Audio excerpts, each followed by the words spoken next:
Introducing SA 580, the basics of written representations. Standard on Auditing 580 or SA 580 is a key rule. It guides auditors. The standard is about written representations. These are formal statements. Management provides these written statements to the auditor. They confirm certain matters. They also support other audit evidence. Understanding SA 580 is crucial for good auditing. It helps ensure clarity. SA 580 was introduced for several important reasons. It aimed to formalize an existing practice. Previously, auditors might get verbal assurances. These could be misunderstood. SA 580 makes the process clear and documented. This reduces the risk of confusion. It also enhances the reliability of these confirmations. The standard ensures consistency in audit procedures. The primary source of written representations is management. This includes those with responsibility for finances. It also includes those with responsibility for operations. In some cases, those charged with governance, TCWG, may also provide them. This happens if they have specific knowledge. The representations are signed by these individuals. This signature shows their acknowledgement and belief. It is a serious commitment. Written representations cover a range of topics. They confirm management's responsibilities, for example, their duty for fair financial statements. They also confirm that all relevant information was provided. Specific assertions about assets or liabilities can be included. Matters that are material to the financial statements are often addressed. These representations are dated close to the auditor's report date. This ensures they are current. The indispensable role of written representations in audits. Written representations are absolutely crucial for auditors. They form an important part of audit evidence. While they do not replace other evidence, they complement it. Auditors gather evidence from many sources. Written statements support these other findings. They provide an additional layer of assurance. This helps auditors form their final opinion. These statements are formally requested and received. Auditors face limitations with other types of evidence. Some matters are solely within management's knowledge. This includes their future plans or intentions. For example, plans to discontinue an operation, or the intent behind certain transactions. Auditors cannot always verify these internally. Written representations help document management's stance on such issues. This is vital for a complete audit picture. SA 580 strongly reinforces a fundamental concept. Management is responsible for preparing the financial statements. They are also responsible for the underlying information. The written representation letter usually starts with this acknowledgement. This is a critical point. It makes management explicitly accept their duties. Auditors rely on this acceptance. It defines the roles clearly. The provision of written representations significantly impacts the audit. If management refuses to provide them, it is a serious issue.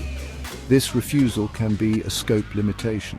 Auditors might be unable to get sufficient evidence. This could lead to a modified audit opinion. In severe cases, a disclaimer of opinion might be necessary. This highlights the importance of these documents. They are not just a formality. SA 580 in Action Real-World Case Studies. Consider a company named Bright Future Tech, Limited. During its annual audit, the auditors had some concerns. They worried about unrecorded liabilities, specifically potential legal claims not yet disclosed. The auditors discussed this with management. Management stated there were no other significant claims. This was a crucial area for the financial statements. The auditors needed formal confirmation of this. In this Bright Future Tech Limited scenario, SA 580 was applied. The auditors specifically requested a written representation. This representation addressed the completeness of recorded and disclosed legal claims. Management provided a signed letter. The letter confirmed that, to the best of their knowledge, all known actual or possible litigation and claims had been disclosed to the auditors and accounted for or disclosed in the financial statements as appropriate. This provided important, though not sole, audit evidence. Another example involves Global Goods Exporters, Inc. This company held significant inventory in various warehouses. The auditors were evaluating the inventory's valuation. They were concerned about potential obsolescence. Some product lines seemed slow-moving. The auditors needed to assess the provision for obsolete stock. This provision could materially affect the financial statements. Management's judgment was key here. For Global Goods Exporters Inc., SA 580 played a vital role. The auditors requested written representations from management. These focused on the inventory valuation methods. They also covered the adequacy of the obsolescence provision. Management confirmed their assessment processes. They stated the provision was based on all known facts. They affirmed their belief that the inventory was fairly stated. This helped auditors corroborate other evidence regarding inventory. The lasting impact of SA 580 on auditing standards. The introduction of SA 580 has significantly enhanced audit quality. It provides a clear framework for obtaining important confirmations. This standard ensures that critical management assertions are documented. This reduces ambiguities.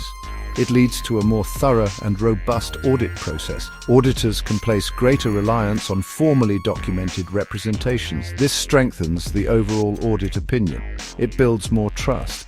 SA 580 has also increased the accountability of management. By signing written representations, management takes formal responsibility.